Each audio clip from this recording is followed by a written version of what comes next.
falsos evangelhos promovidos nas últimas décadas têm empobrecido a igreja. Estes falsos evangelhos distorcem, corrompem verdades bíblicas, a fim de atrair pessoas sem transformá-las, sem exigir que elas morram para os seus pecados e provem de um novo nascimento em Cristo Jesus. Os evangelhos que não promovem isso, uma verdadeira transformação, nós dizemos que estes evangelhos empobrecem a igreja. Sim, a igreja empobreceu porque tem rejeitado a ideia de que crente pode sofrer e passar por sérias dificuldades. Hoje nós ouvimos as mensagens "pare de sofrer", a mensagem "você nasceu para ser cabeça e não cauda", a mensagem que diz "só vitórias". Sim, essas mensagens têm produzido uma geração de crentes que não se prepararam para o tempo de dores e para o tempo de vales. As mais lindas histórias que brotam da Bíblia, elas trazem as cores, eu diria que as pinceladas, os traços fortes, as marcas das dores e dos sofrimentos.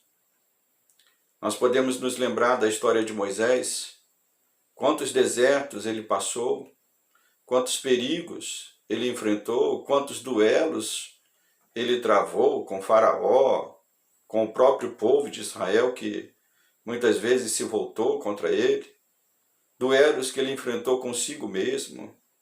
E foi no meio destas dores e sofrimentos que Deus formou um líder, formou um homem que se tornou exemplo para todos nós de um verdadeiro homem de Deus. Também podemos nos lembrar da história de Jó. Tudo aquilo que queremos longe de nós aconteceu na vida dele.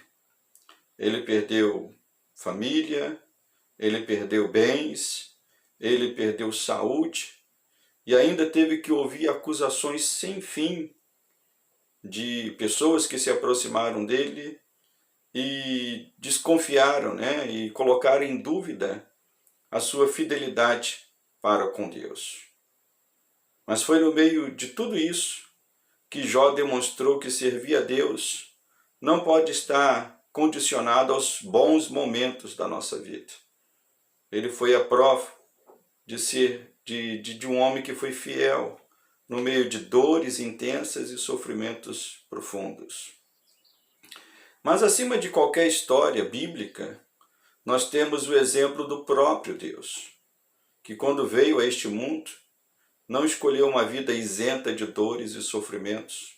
Pelo contrário, a Bíblia diz que ele tomou sobre si o maior e mais intenso sofrimento e dor que alguém poderia provar. A Bíblia diz que ele pagou o preço da condenação dos pecados que ele mesmo, Deus, não cometeu. Então eu creio que a igreja, ela empobrece quando rejeita que neste mundo passaremos pelas tribulações e dores que são trazidas pelo fato de amarmos e servirmos a Deus neste mundo que rejeita e quer anular a mensagem do próprio Deus.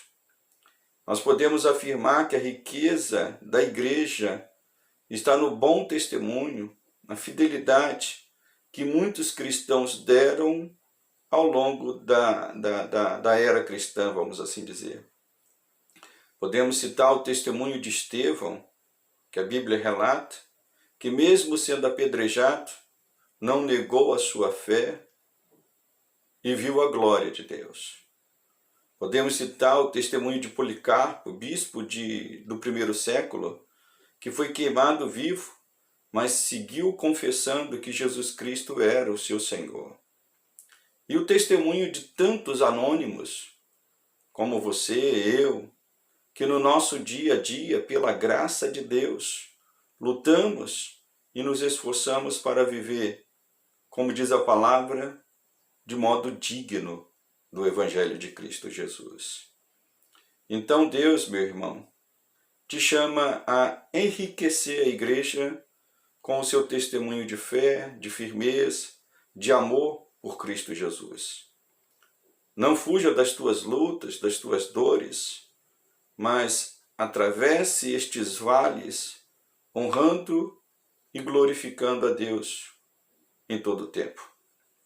No livro de Apocalipse, capítulo 7, no verso 13 e 14, diz assim: Um dos anciãos tomou a palavra dizendo: Estes que se vestem de vestiduras brancas, quem são e de onde vieram?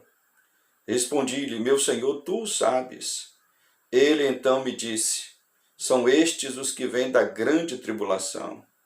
Lavaram as suas vestiduras e as alvejaram no sangue do Cordeiro. Então que Deus nos capacite a testemunharmos e sermos homens e mulheres fiéis a Ele nesse tempo. A riqueza da igreja consiste nisso, de homens e mulheres que amam e servem o Senhor em todo o tempo. Que Deus nos abençoe e nos capacite a viver desta maneira, para a glória do nome do Senhor.